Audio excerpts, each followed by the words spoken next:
오늘 마테오 복음은 예수님의 마지막 유언을 우리에게 이렇게 전해줍니다.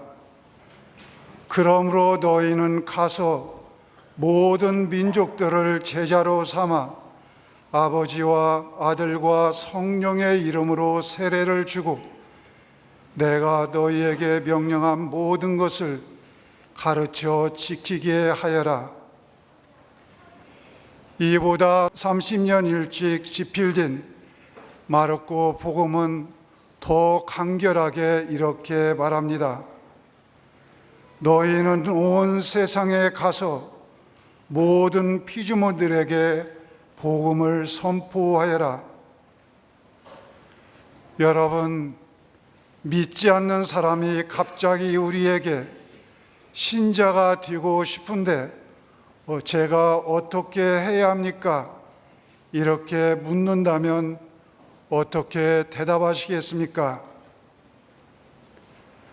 아마 우리는 한동안 말문이 막힌 채 대답해야 할 말을 이리저리 궁리할 것입니다. 마침내 이렇게 대답할지도 모르겠습니다. 가까운 성당에 가서 신부님이나 수녀님에게 말씀하세요. 그러면 신자가 되는 데 필요한 모든 것들을 알려줄 것입니다. 하지만 우리가 그 갑작스러운 질문을 피하기 위해 이런 식으로 이른바 전문가들에게 그 대답을 떠넘기는 것이 과연 옳은 일인가? 그런 대답보다는 이렇게 대답하는 것이 더 나을 것입니다. 당신이 정말 신자가 되고 싶다면 주일날 성당에 가서 미사에 참여해 보십시오. 그러면 신자가 될 수 있습니다.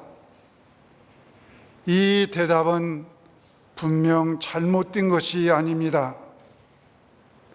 그가 미사에 한번 참여해 보면 참으로 많은 것을 느낄 수 있기 때문입니다.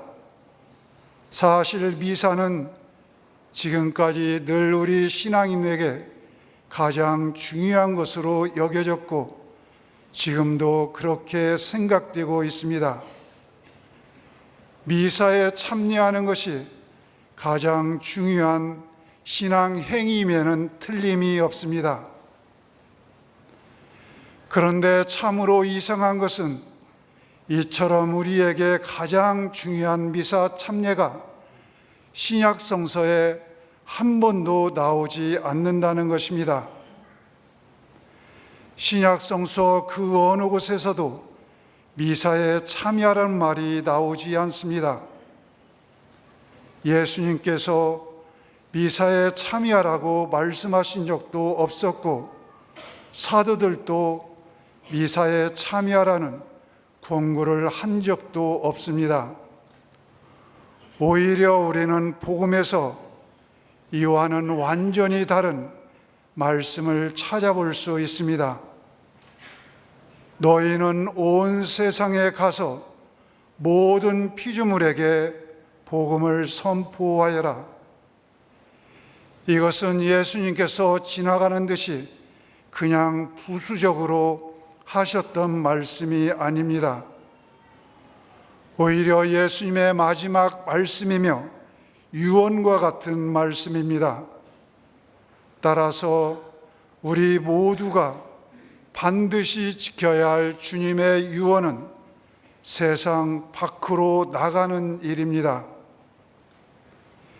이런 점을 중요하게 여긴 나머지 우리 가운데 어떤 사람들은 이렇게 생각할 수도 있습니다. 주님의 유언, 세상 밖으로 나가는 일이 우리에게 절대로 중요하다면 이제부터 우리는 미사 참여를 할 필요도 없고 우리의 신앙을 우리 가정에 전하고 우리 직장에 전하고 우리 사회에 전하는 것만이 중요한 것이 아닌가? 미사 참여보다도 더 중요한 것은 이웃에게 신앙을 전하고 사랑을 실천하는 것이 아닌가? 우리는 오직 복음 전파와 사랑의 실천으로 주님의 유언을 지킬 수 있는 것이 아닌가? 이런 생각은 모두 틀린 생각이 아니지만 무엇인가를 근본적으로 잘못 생각하고 있고 오해하고 있습니다. 왜냐하면 밖으로 나갈 수 있는 사람은 오직 안에 있었던 사람이기 때문입니다.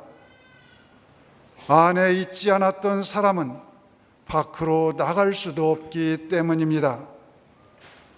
오직 주님 안에 있었던 사람만이 세상 밖으로 나갈 수 있습니다. 그러니까 미사 참여에서 주님을 진정으로 만나는 사람만이 우리에게 기쁨을 주고 우리를 해방시키시는 주님의 말씀을 정말 들었던 사람만이 세상 밖으로 나가 그 복음을 합당하게 증거할 수 있습니다. 바로 이런 식으로 세상의 복음화가 이루어지는 것입니다. 그러므로 세상 밖으로 나가기 위해서는 먼저 안으로 들어가야 합니다. 여기서 안으로 들어간다는 것은 외적으로만 미사에 참여한다는 뜻이 결코 아닙니다.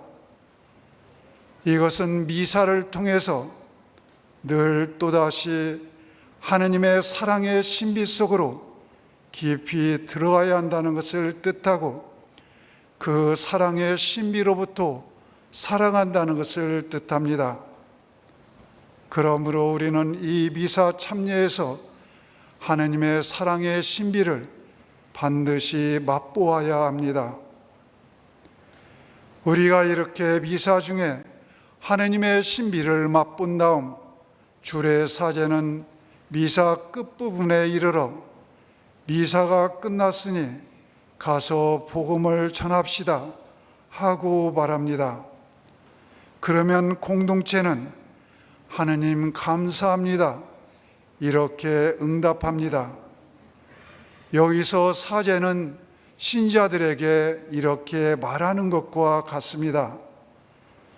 여러분은 이 미사에서 하느님 사랑의 신비를 맛보았으니 이제 세상에 파견되는 것입니다. 세상에 가서 그 사랑의 신비, 곧 복음을 전하십시오. 그러면 신자들은 그 중대한 신비를 전하라는 사명을 맡겨주신 주님께 하느님 감사합니다 하고 응답합니다. 그 엄청난 신비를 맡겨주실 정도로 자신을 소중하게 여기시는 주님께 감사드리는 것입니다.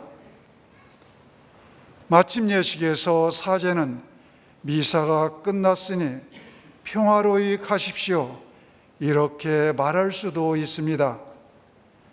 이 권고는 이런 뜻을 담고 있습니다.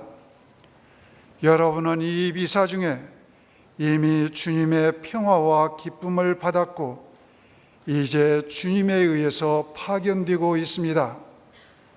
그러니 세상에다가 그 평화를 실천하며 또 전하십시오. 여기에서 사제는 신자들에게 복음을 전하기 위해서 아프리카나 라틴 아메리카에 가라고 말하는 것이 아닙니다. 우리가 사는 삶의 현장에서 복음을 전하라는 것입니다. 하느님께서는 우리 신자들을 통해서 우리 이웃에게 가까이 다가서기를 원하십니다. 그래서 우리에게 중요한 것은 하느님의 도구가 되는 것입니다. 말하자면 하느님의 사랑의 신비를 전하는 봉사자가 될 각오가 되어 있는가 하는 것입니다.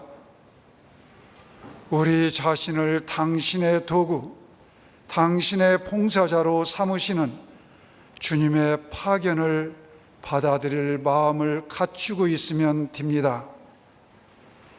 여기에는 이전의 생활 습성에 따라 이것저것 고민할 필요가 없습니다. 누구에게, 언제, 어떻게 복음을 전해야 하는 등도 생각할 필요가 없습니다. 왜냐하면 우리가 주님의 파견을 받아들일 마음을 갖추기만 하면 우리 마음 안에 살아계신 성령께서 우리가 해야 할 일과 선포해야 할 말씀을 일러주시기 때문입니다. 그리고 우리가 회개시킬 대상을 구태여 찾을 필요도 없습니다. 우리가 찾아가 그 곁에 있어 주어야 할 사람을 하느님께서는 이미 알고 계시기 때문입니다. 중요한 것은 오직 한 가지, 곧 주님의 뜻을 반드시 이루려는 마음의 자세입니다. 하느님의 무한하신 사랑을 모든 사람에게 알리고 깊이 맛들이게 하려는 노력입니다.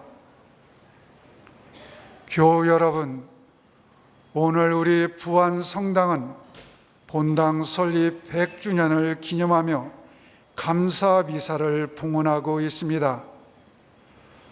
먼저 본당 설립 100주년을 맞이하여 본당 교우 여러분 모두에게 진심으로 축하드립니다. 비가 오나 눈이 오나 한결같은 교우 여러분의 굳건한 신앙으로 말미암아 우리 부안성당은 지난 100년 동안 이 지역에서 복음의 가치를 생생하게 보여주었습니다. 아울러 저는 이 본당에서 헌신하신 역대 주임 신부님과 보좌 신부님 그리고 수녀님들께도 감사드리고 싶습니다. 성직자들과 수도자들의 사목적인 열성과 헌신적인 노력으로 우리 부안성당은 주님 안에 한층 더 깊이 머물러 있을 수 있었습니다. 사실 우리 신앙생활의 핵심을 간략하게 요약한다면 주님 안에 머물러 있는 것, 그것 외에 다른 것이 아닙니다. 주님 안에 머물면서 그분의 은총과 사랑, 그분의 평화와 기쁨을 깊이 누리는 것입니다. 그리고 이런 식으로 주님 안에 머물러 있던 사람은 늘 그런 머무름으로 만족하지 않습니다. 밖으로 나가 자신이 누린 주님의 신비를 전하려 하고 실제로 전할 수밖에 없습니다. 왜냐하면 주님의 사랑이 끊임없이 우리를 다그치기 때문입니다. 이런 맥락에서 주님의 사랑 안에 깊이 머물러 있던 우리 부안성당은 밖으로 나가 왕성하게 복음을 전하는 가운데 이 지역사회의 복음화에 주도적인 역할을 했습니다. 그런 노력을 하신 우리 부안 본당 공동체 교우장으로서 깊이 감사를 드립니다. 마지막으로 저는 하느님께도 감사드리지 않을 수 없습니다. 주님께서 100년 동안 우리 부안 공동체를 돌보시고 이끄시고 역사하셨기 때문입니다. 주님께서는 무엇보다도 우리 모두를 교회 안에 당신의 품 안에 불러 모으셨습니다. 당신의 품 안에서 당신의 사랑을 맛보고 누리게 하셨습니다. 우리를 초대하시고 이렇게 당신의 사랑으로 우리를 길러주신 주님께 감사드리며 이제는 주님께서 우리에게 주신 유언 밖으로 나가 복음을 선포하는 일에 더욱더 마음을 모으도록 합시다. 그래서 하느님의 사랑을 영원토록 노래하도록 합시다. 아멘.